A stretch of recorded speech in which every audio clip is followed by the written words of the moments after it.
Cabins promise solitude, retreat, and safety from the chaos of the world. But many of them conceal darker histories that should never have been disturbed. Deep in the woods, where silence suffocates and neighbors are miles away, people vanish, voices whisper through the trees, and some cabins never let their guests leave. In this episode of Haunted Tales, we uncover 5 of the most disturbing true cabin horror stories ever told, drawn from police files, eyewitness testimonies, and folklore, etched into the land. From hunting lodges that hum with voices of the dead, to cabins where faceless figures wait in the dark, to hollows that swallow entire groups of travelers. Each story is a reminder that the woods are alive, and they remember. You'll hear of the Black Creek Hunting Cabin, West Virginia, where hunters fled a pale figure humming in the night. Devil's Hollow Cabin, Montana, where 4 students vanished, leaving only journals and melted cameras behind. Deadwater Lake Cabin, Minnesota, where frozen figures rose through the ice to knock beneath the floor. Widows Creek Cabin, West Virginia, haunted by an eyeless widow and her pale, childlike shadows. The Black Timber Cabin, Oregon Cascades, where loggers, travelers, and locals vanish, claimed by the forest itself. These are not just ghosty stories, they are warnings from the woods. Subscribe to Haunted Tales for more true horror, where folklore collides with chilling reality. The Black Creek Valley in West Virginia carries a reputation older than the roads that snake into its hollows, older than the collapsing coal shafts that once bled men of their strength and lives. It is a place where silence feels alive, where the air holds a thickness that seems to listen as much as it presses against your skin. In the late 1800s, miners carved out a living here, raising cabins along the ridges and filling the woods with the sounds of picks and shovels striking rock. But when the coal industry fell apart in the 1930s, families abandoned their homes, leaving timbers to sag and schoolhouses to rot beneath moss and creeping vines. As the decades passed, Black Creek became a ghost valley. Hunters, hikers, and wanderers who drifted through often returned with stories they could not quite explain. A pale woman in a shawl who beckoned from the trees only to vanish into mist, the sound of hammering echoing from underground long after the mines had collapsed, or most unsettling of all, a soft, tuneless humming that carried through the woods at night, circling without ever revealing its source. By the 1990s, locals warned visitors not to linger after dark, but 4 men from Charleston, Darren, his younger brother Luke, and their friends Mike and Ron, rented a weathered cabin there for the opening week of deer season. The structure was primitive. 1 room with bunks pushed against a wall, a cracked wood stove, a tin roof that rattled when the wind howled. The old man who handed them the key stared too long as he spoke, his eyes pale, his voice rasping. "Bar the door at night. Don't leave food outside. And whatever you hear after midnight, don't open that door." They laughed in nervous unison, brushing off his words as mountain superstition. But unease followed them into the valley as the sun disappeared behind the ridges. For the first day and night, nothing unusual disturbed them beyond the expected. Discomforts of November in the Appalachians, air so cold it bit their throats, wood that hissed and smoked before catching fire, wind that shrieked down the hollow as if carrying voices with it. On the second night, however, silence fell with an unnatural weight. The insects, owls, even the sighing of the trees seemed to choke off at once, leaving the hunters to shift uneasily in their bunks. That was when they first heard it, humming, low and wordless, a tune without melody, carried by a voice that did not tremble or breathe. It drifted from the forest, weaving around the cabin as if circling, fading and returning in intervals that felt deliberate. Darren muttered that it had to be another hunter, maybe drunk, maybe lost, but all 4 knew in their bones that no one sane would be wandering those ridges at midnight singing to himself. The humming stopped just before dawn, but none of them slept. The following night, as they sat tensely with rifles close at hand, something heavy brushed the outer wall of the cabin, rattling the lantern glass and making the timbers groan. Darren pressed his face to a narrow crack between boards nailed over the window and froze. Beyond the fading ring of firelight, A figure stood tall and thin, skin pale as moonlight, head cocked unnaturally to the side as though its neck had been broken. It did not shift or sway, it only stood, watching. Darren blinked, and for a heartbeat thought the figure had vanished, but then it was closer, much closer, without ever seeming to move. He stumbled back, whispering a curse, and the fire outside sputtered and died as if drowned by unseen hands. Darkness smothered the cabin, and the humming resumed, pressed against the walls themselves. By the fourth night they were unraveling, their nerves stripped raw from lack of sleep and the constant sense of being stalked. They had debated leaving, but the hike to their truck was 6 hours through frost-slick forest, and they convinced themselves to endure just one more night. They stacked their gear against the door, barred it with the heavy wooden latch, and built their largest fire yet, flames clawing high into the night air. The humming began just past midnight, circling tighter this time, closer, louder. Then scratching followed, long deliberate drags of fingernails across wood, steady and patient. Luke, desperate and furious, shouted through the wall that whoever it was should show himself. Instantly the scratching stopped. Silence stretched so thin it felt like the air might shatter. Then came 3 distinct knocks at the door, soft, measured, almost polite. The sound froze them where they sat. These were not the frantic blows of an animal or the desperate pounding of a lost man, but something calculated. None of them moved. The knocks did not return, but the atmosphere felt charged, as if something immense pressed close, waiting for an answer. For hours they sat rigid until exhaustion won and the first gray light of dawn filtered through the cracks. When they finally dared open the door, their stomachs turned. Long black streaks marred the wood, oily and sticky, smelling faintly of iron and smoke. Stains that looked like hands, long smudged fingers that had caressed the door in the night. That was enough. They packed their gear in silence and left before breakfast, hiking back the long miles through a forest that seemed to follow them. More than once they heard rustling that stopped when they turned, and once, faintly, the humming again, this time trailing them rather than circling. None of them spoke of it until they reached their truck, and even then their words were clipped, brittle, as though to name it aloud would make it follow them home. When they returned the key, the old man behind the counter listened without surprise, his expression unreadable. Darren, voice tight, demanded to know what it was they had encountered, what would scratch their cabin and leave prints without stepping in snow, what would hum like a man but move without walking. The old man only shook his head. "It's not about food," he said softly, when asked why he had warned them not to leave meals outside. "It's about invitation. Once you hear it, once you answer, it knows you're listening, and once it knows you're listening." He left the rest unsaid, but the weight of his silence told them more than words could. They left the valley, with their rifles and gear, but also with something that clung to them, the memory of the humming, the knocks, the marks on the door. For weeks afterward, Darren swore he heard faint melodies when trying to sleep, drifting beneath the hum of his refrigerator or the whir of his ceiling fan. Luke confessed he dreamed of pale figures tilting their heads, standing at the edge of his bed. None of them ever returned to Black Creek, though the cabin still stands. Hikers who stumble upon it describe hearing whispers through the cracks of its boarded windows, and some say lights flicker from inside when the valley is supposed to be empty. Most never linger, but those who do often return with the same unsettled look the hunters wore, speaking of a tune they cannot forget, a wordless song that seems to follow them long after they leave the mountains behind. And so the legend of the Black Creek hunting cabin endures. Hunters still trade the story in low voices around campfires, warning newcomers not to test their luck by staying overnight. The valley itself seems to reject visitors. Fires sputter without cause, compasses spin uselessly, and cell phones die inexplicably. Locals say the uninvited guest is older than the mines, older than the cabins, older than the people who ever set foot there.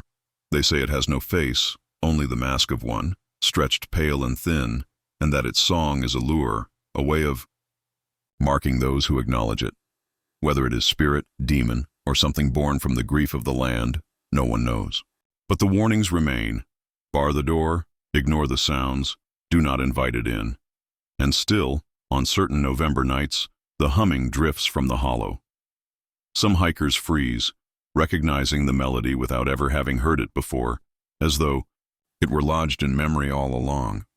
Others quicken their pace, refusing to turn their heads though they feel watched.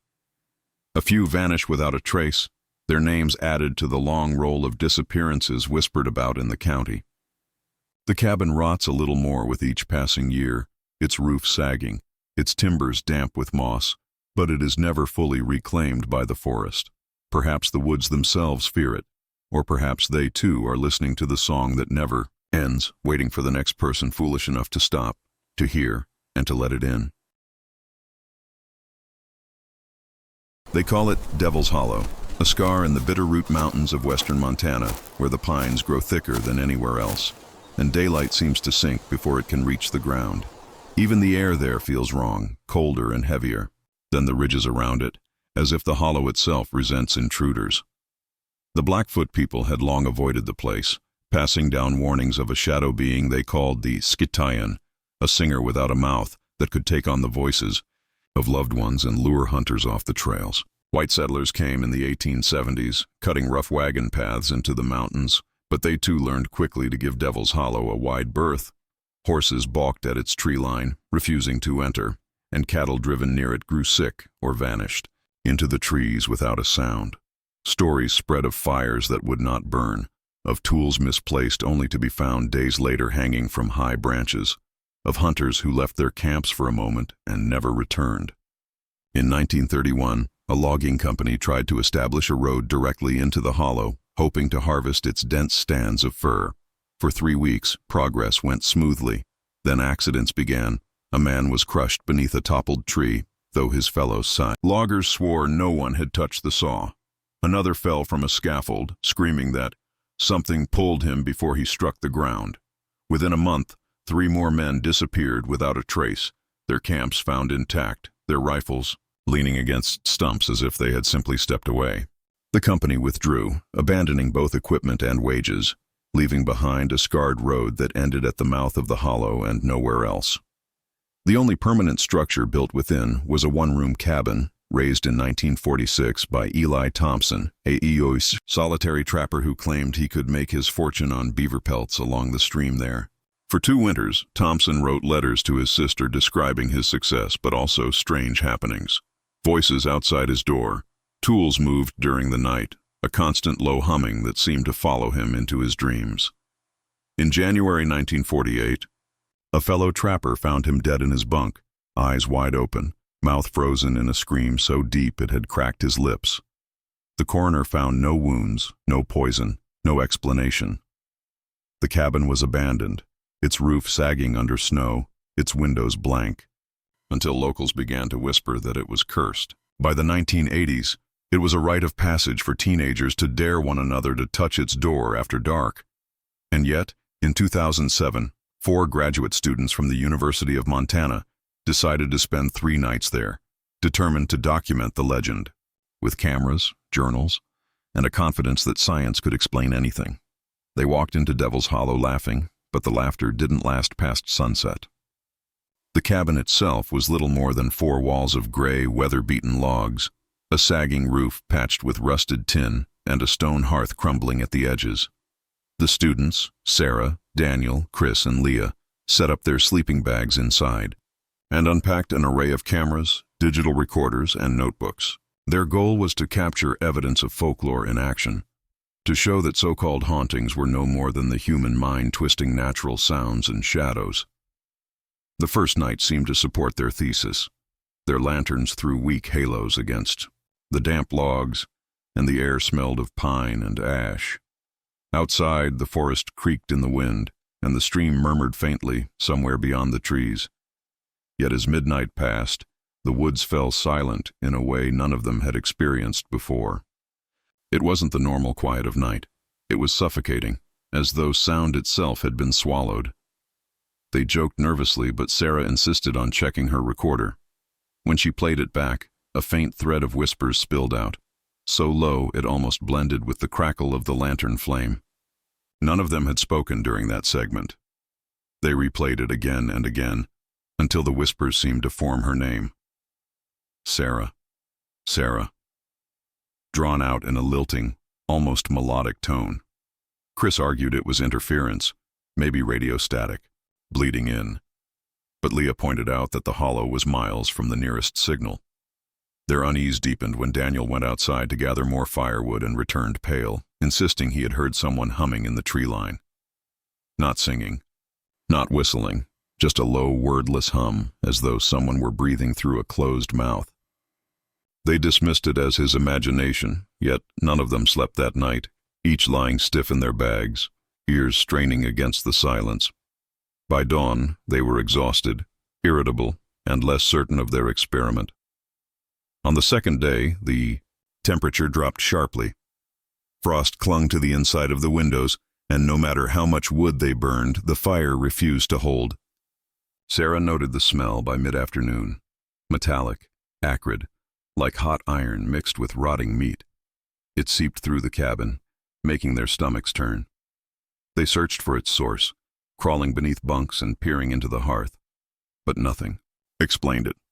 As dusk fell, the shadows lengthened unnaturally fast, as though night were rushing to claim the hollow. Sarah caught movement from the corner of her eye, a figure darker than the shadows themselves, standing in the corner of the cabin where no one else was. When she gasped, the others shone their lights, but the space was empty. She wrote later, in her journal, one of the few artifacts later recovered, that she felt as though the figure had been leaning close enough to touch, watching her with no eyes, waiting for her to speak. The second night collapsed into chaos shortly after midnight. Their cameras, charged fully just hours before, began to die one by one. Batteries drained in minutes, as if some unseen hand was leeching their power. Daniel cursed, fumbling with spare packs, but even those fizzled out as soon as they were inserted.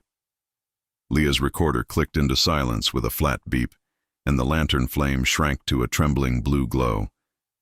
Then the voices began, not faint whispers this time, but clear, overlapping tones pressed against the walls. They called names. Sarah froze when she heard her mother's voice, frail and pleading, begging her to open the door. Daniel swore through clenched teeth that his dead brother was outside, calling to him in the same laughing cadence he remembered from childhood. Chris covered his ears, rocking in place while Leah pressed herself against the hearth, whispering prayers she hadn't spoken since she was a child. The latch on the cabin door trembled, slowly, deliberately, as if a patient hand was lifting it up, inch by inch. Sarah lunged forward to hold it down, but the bar shifted under its own weight, scraping against the brackets. They shoved furniture against it, chairs, packs, even the heavy cooler. But the sound continued, the wood groaning with each careful tug. Then came the humming again, louder than before, vibrating through the logs until the walls themselves seemed to breathe. The glass in the windows shuddered and cracked, spiderweb lines spreading across their frosted surfaces. And then, as if someone had flipped a switch, everything stopped. The fire extinguished in an instant, plunging them into suffocating dark. No sound, no light, just the beating of their own hearts. That was when Sarah realized they were not alone. Inside, something scraped across the floorboards, slow, deliberate, like a heavy object being dragged. A figure detached itself from the shadows of the far wall. Even in the faint light of dying embers they could see it, tall, impossibly thin, its head nearly brushing the low rafters. Where a face should have been was only stretched, pale skin, smooth and blank except for a gaping slit across the middle that opened and closed soundlessly. Then, without lips, without a mouth, it began to hum. The sound vibrated inside their skulls, a tune without melody, a dirge that seemed endless. Daniel screamed first, stumbling backward and knocking over the lantern. Sarah clutched her ears, as if to tear them off. The others broke into panic. Chris shoved aside the barricade, yanking the door open, and cold night air rushed in with a roar. In blind terror, they bolted into the woods, their shouts echoing as branches tore at their clothes and frost numbed their feet. None of them looked back to see if the thing followed. Morning brought no relief. Search teams found Sarah alone, 2 days later, staggering barefoot along a service road 10 miles from the hollow, her skin raw with frostbite, clothes torn as if she had run through brambles. She was incoherent, lips blue, eyes glazed, muttering the same line again and again. It sings without a mouth. It sings without a mouth. The other 3 students, Daniel, Chris, and Leah, were never found. Helicopters scoured the valley. Dogs swept the ridges, but Devil's Hollow swallowed them whole. Their equipment remained inside the cabin, as if they had dropped everything mid-flight. The notebooks were soaked through, though there had been no rain. Pages smeared with ink, but a few fragments survived. Sketches of a faceless figure, notes about the humming, desperate words scrawled in frantic, uneven lines. Their cameras were melted, plastic warped, memory cards fused to their casings as though exposed to immense heat. Rangers shook their heads, baffled, unwilling to go on record with anything other than equipment failure and probable disorientation. But locals whispered what they had always whispered, that the Hollow doesn't just take people, it keeps them.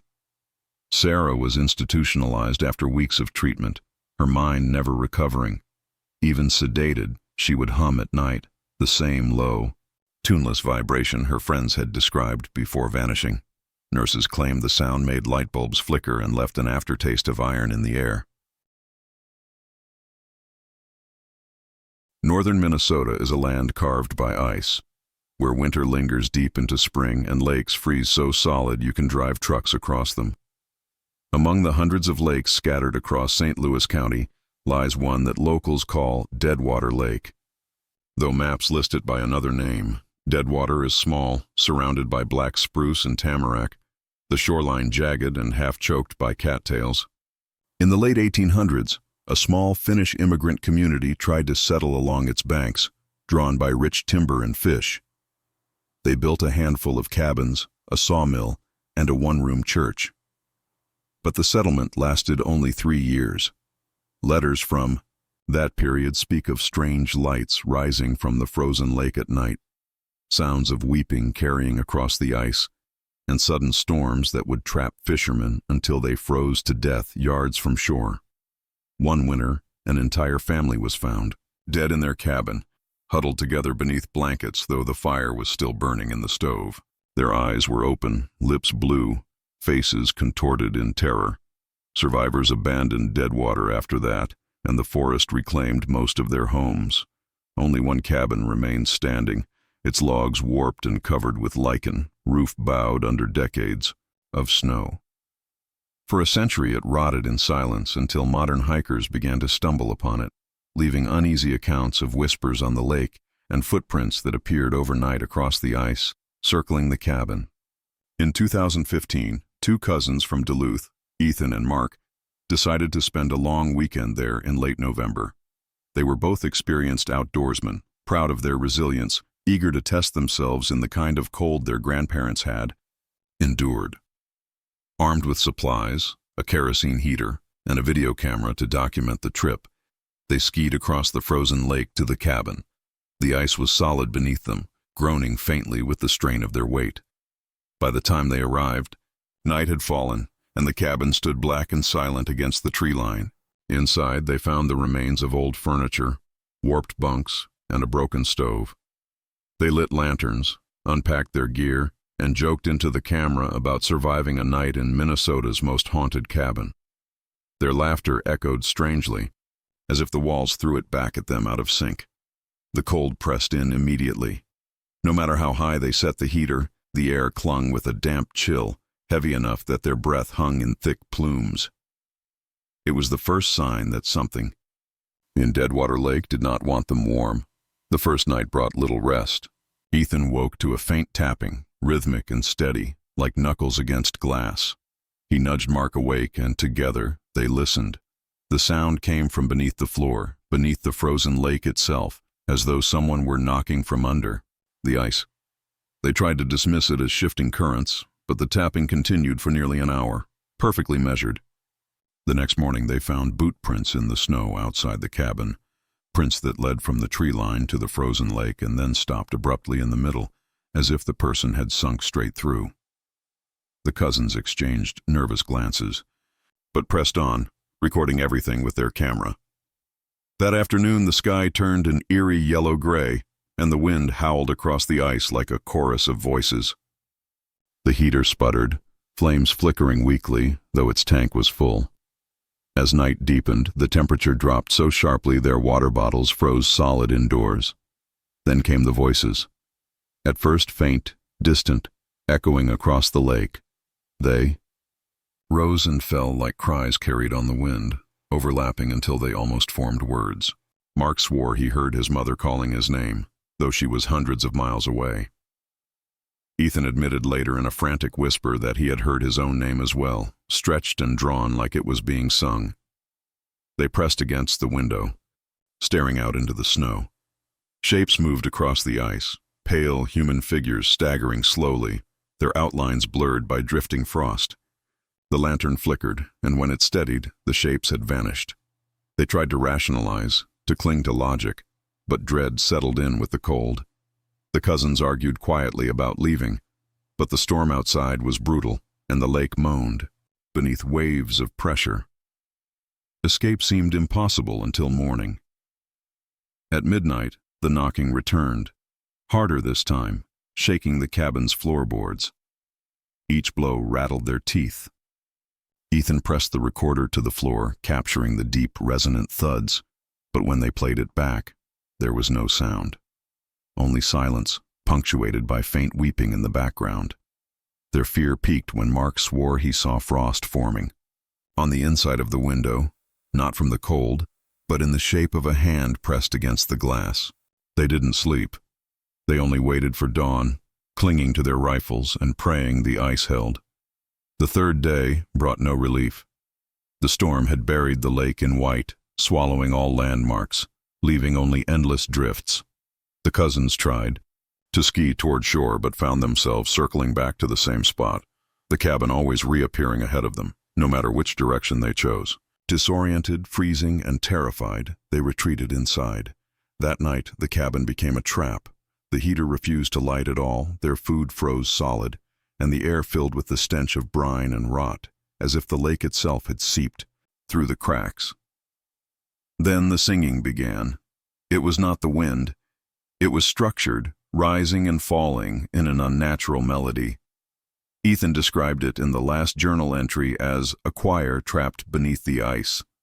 The sound grew louder until the floor vibrated beneath their boots, and then the ice cracked. Not a single fracture, but hundreds, spiderwebbing across the lake in every direction, the sound like distant thunder. The cousins clung to each other, staring at the floor as water beaded through the seams of the planks. And then, from that water, pale fingers began to rise. Dozens of them, long and translucent, pressing against the wood from beneath, as if the dead were clawing their way up. The cousins bolted for the door, but when they flung it open, the lake was alive with movement. Figures staggered across the ice. Men, women, even children. Faces frozen gray, eyes wide and glassy, mouths open in silent screams. They circled the cabin slowly, dragging their feet, leaving no prints in the snow. Mark screamed and fired, his rifle, the shot echoing across the lake, but the figures didn't flinch. They only stopped, all at once, turning their empty eyes toward the cabin. The cousins slammed the door and barricaded it, trembling.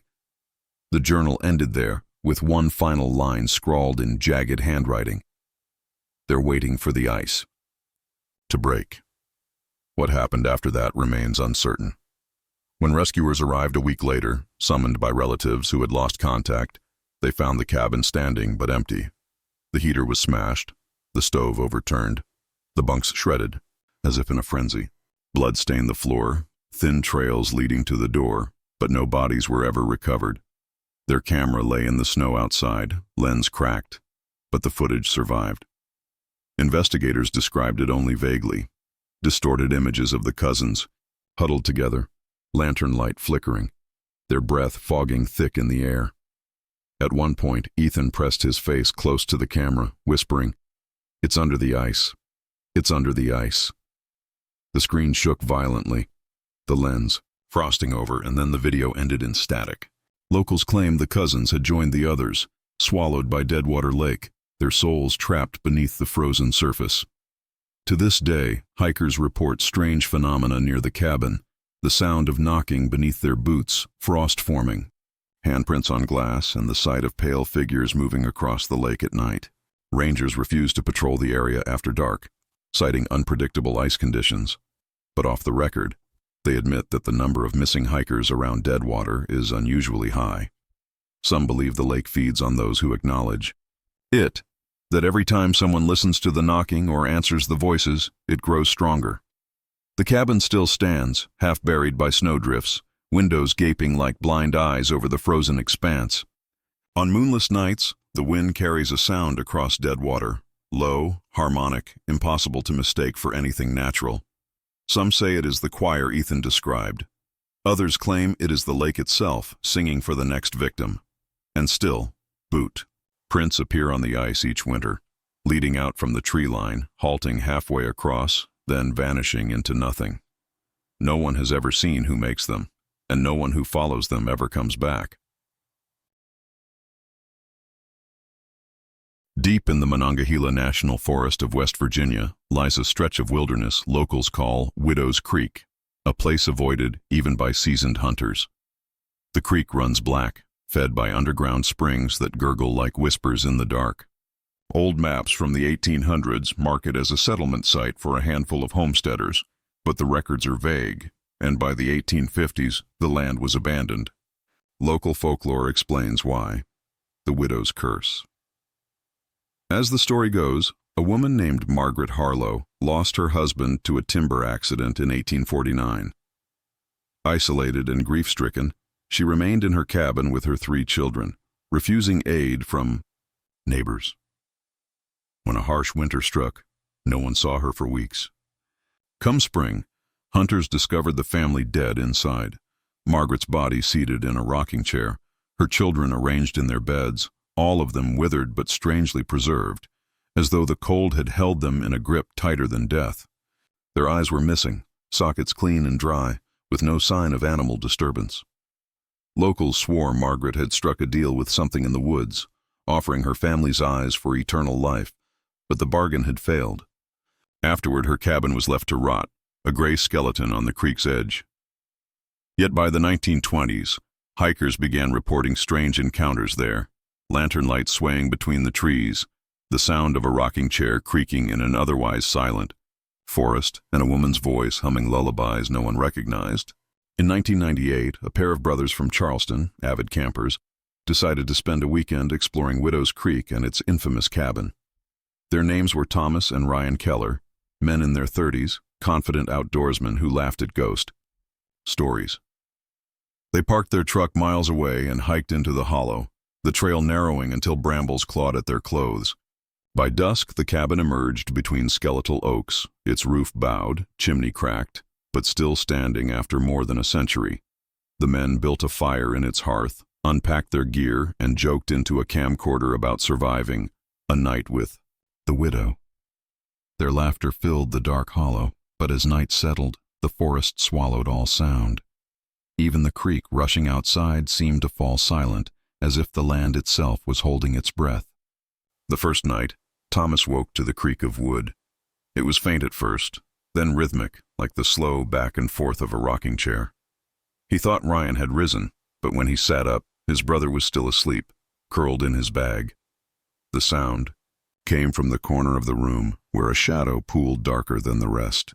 He stared until his eyes burned, and for a heartbeat he swore he saw the outline of a woman's figure, seated, rocking gently. When he blinked, it was gone, and silence reclaimed the cabin. At dawn, he kept quiet, chalking it up to exhaustion. But that afternoon, while they fished in the creek, Ryan swore he saw a woman in black standing on the opposite bank, watching them with a stillness that prickled his skin. By the time Thomas turned, the figure had vanished. The camcorder caught nothing but trees. That evening, the forest grew unnaturally cold. Frost clung to the windows despite the warmth of the fire. Then came the lullaby, a soft, haunting melody, drifting through the trees. Neither brother recognized the tune. though both later swore it was sung in a woman's voice, low and soothing, as though meant to comfort a child. Thomas recorded it on a handheld device, and when they played it back, the melody warped, layered with whispers, "Come inside, stay with me," repeated over and over until the tape jammed. Panic set in. They argued about leaving, but convinced themselves to stay one more night, not wanting to hike through the forest in the dark. That decision sealed their fate. After midnight, the rocking chair began again, louder this time, as though someone were seated just a few feet away. Ryan snapped, shouting into the shadows for the presence to show itself. In that instant, the fire died, plunging the cabin into black. From the corner rose a figure, thin, towering, draped in tattered black cloth. Her face was pale and eyeless, sockets hollow, her mouth stretched too wide as she whispered a lullaby without breath. The brothers froze, paralyzed. Thomas described in a recovered journal that her hands were outstretched, palms upward, as though beckoning them to lay something in her grasp. They bolted for the door, crashing into the cold night, the voice pursuing them with unnatural clarity. "Stay with me. Stay with me." The forest outside was worse. The temperature had plunged, their breath crystallizing instantly. The creek, once flowing, now stood frozen solid, ice thick and black as obsidian. The brothers stumbled through the trees, lantern light bouncing wildly. Yet no matter which way they ran, the cabin seemed to reappear ahead of them, its sagging roofline silhouetted against the skeletal oaks. Ryan began to unravel, screaming that the widow wouldn't let them leave. Thomas dragged him along, but the trees closed tighter, branches tangling like skeletal fingers. Then the singing returned, all around them, threaded through the forest, growing louder with each step. Desperate, they ran toward the creek bed, hoping to follow it back to their truck.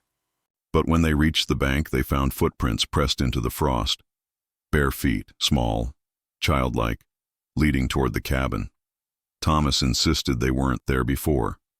The camcorder, which continued rolling in Thomas's pack, captured Ryan whispering, "It's her children. She's looking for them." Their panic turned to terror when the air filled with the sound of children crying, thin, high-pitched wails overlapping the lullaby. Figures flickered between the trees, short and pale, their faces blurred, their sockets dark voids. One stepped close enough for Thomas to glimpse frost-bitten skin and lips sewn shut with black thread. He dropped the lantern, shattering glass, and the flame guttered out. Darkness swallowed them. Ryan's scream tore through the hollow, cut short as if choked. Thomas ran blindly, branches slashing his face until he stumbled into the clearing. The cabin loomed there once again, its door wide open, the rocking chair creaking inside. And there, framed in the doorway, was the widow. She tilted her head, eyeless sockets fixed on him, hands still outstretched. He collapsed in the snow, trembling, whispering prayers, until dawn finally broke. When rescuers found the Keller truck, days later, parked at the trailhead, it was empty. Search teams combed Widow's Creek, but only one man was recovered. Thomas was found a mile from the cabin, half buried in snow, frostbitten and incoherent. His journal was clutched in his frozen hands, pages filled with frantic entries, drawings of eyeless figures, and repeated lines. "She wants children. She wants eyes." Ryan's body was never found. Thomas never fully recovered. For the rest of his short life, he refused to sleep in silence, insisting that if he wasn't surrounded by noise, he would hear the lullaby again. He took his own life 3 years later, leaving behind one final note. She still rocks, she still waits.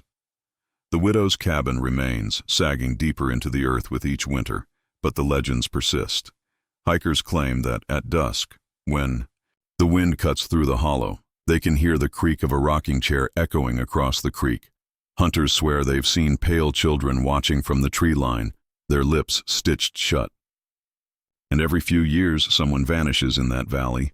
Campers, hikers, even rangers, gone without a trace, their tents or gear left behind. Locals won't speak of it directly, but they leave offerings of food or trinkets along the old trail, muttering that it keeps the widow content. Still, the curse endures, spreading like frost. And when the forest is silent, when even the creek ceases to flow, some say you can hear her voice clearly, crooning the lullaby that no living soul remembers, rocking endlessly in the dark. If you ever find yourself lost in those woods, and you hear the sound of wood creaking in steady rhythm, don't turn toward it. Don't follow the voice. Because the widow doesn't want company. She wants a family. And once she sees you, once she knows your eyes, she'll never let you leave. Widow's Creek alive. Oregon's Cascades are vast, an endless spine of pine and fir where fog drapes the ridges and silence weighs heavier than stone. Deep within those mountains lies a tract of forest loggers once called black timber, named not for the trees' color but for the way sunlight seemed unable to pierce their canopy. In the 1920s, a company built a narrow-gauge rail line into the valley, harvesting lumber for Portland's rapid growth. Alongside the tracks, a small crew cabin was erected. Simple, one room, its logs cut fresh from the forest. But the men who lived there claimed something was wrong with the valley. Their journals, fragments later discovered in company archives, spoke of nights where the woods seemed to breathe, of trees shifting places between dusk and dawn, of whispers threading through the dark. By 1927, 3 men had gone missing without explanation. One was found weeks later, wandering the timberline barefoot, clothes shredded, unable to speak. His tongue had been bitten clean through. The rail line was abandoned shortly after, rails pulled up, leaving only the cabin to rot. For decades, hunters and hikers stumbled upon it, always describing the same unease, air colder within its walls, birds falling silent when they drew near.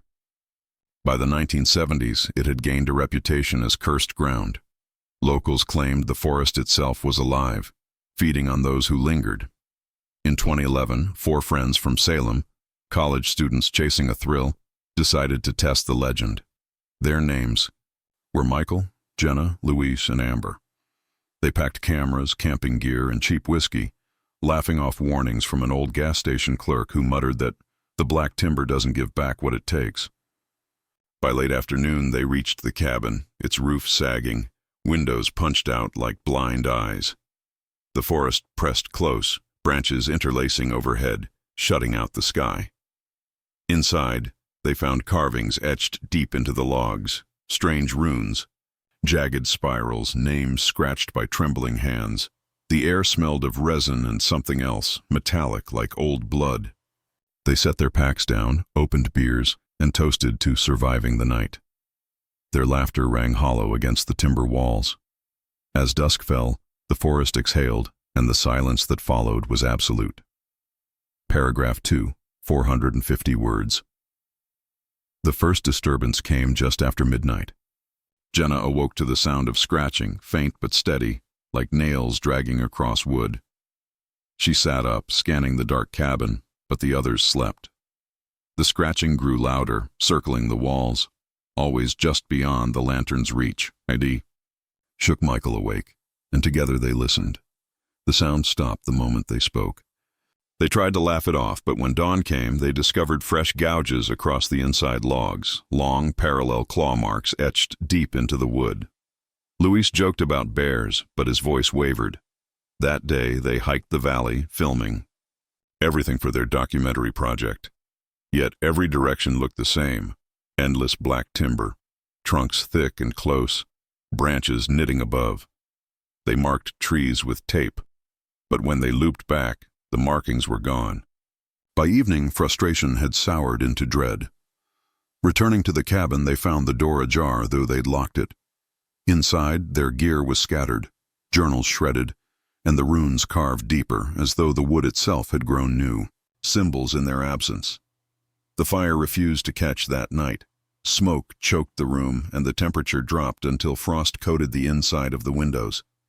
Then came the whispers. They seeped from the logs themselves, voices overlapping, some frantic, some sobbing, some flat and emotionless. The 4 friends pressed together, trembling as the voices rose into a chorus. Amber swore she heard her own name, whispered in, her grandmother's voice. Luis claimed the voice of his dead father spoke from the corner.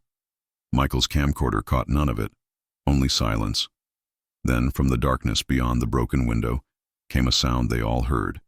Heavy footsteps, circling the cabin. Slow, deliberate, crunching on frozen needles. They did not sleep. Paragraph 3, or more under 65 words. The third day broke them. Exhausted, they tried to hike out, following a compass east, but the forest folded in on itself. Hours passed, yet they always returned to the cabin, its black logs looming like a wound in the timber. By afternoon, the forest grew impossibly still. No birds, no wind, only the sound of their boots crunching frost. That night, the cabin changed. The walls seemed to close in, the runes glowing faintly in the lantern light. Michael set the camcorder on a stump, recording as they huddled together. The footage, later recovered by rescuers, showed their breath steaming, their eyes wide with panic. Then, faintly, a shape bled into the background, a figure tall as the rafters, its body a weave of branches and bark, its face a smooth oval of pale wood with no features but a split across its center. As they watched, the split opened like a mouth, and from it poured the whispers. The recording captured Jenna's voice, shaking. "It's the forest. It's in the trees," before static consumed the tape. The students bolted into the night. In Jenna's final journal entry, later found half buried in moss, she wrote, "The trees move. They're watching. They won't let us leave." None of them returned. Paragraph 4, 470 words. 2 weeks later, a search team found the cabin. Inside lay scattered gear, shredded sleeping bags, and a camcorder still running on reserve battery. Lens cracked but functional. The final minute of footage has never been released publicly, but one ranger later described it anonymously. They weren't alone in there. The walls were moving. The journals, recovered damp and torn, spoke of dreams shared among the group, dreams of roots coiling around their bodies, of being dragged beneath the soil. No bodies were ever recovered. Only Luis's jacket was found, snagged high in a tree, 20 feet from the ground, sleeves ripped clean off. Locals shrug, claiming the black timber took them, the way it always has. Hunters still refuse to enter the valley. Hikers report hearing scratching along tree trunks, finding runes carved overnight where none were before.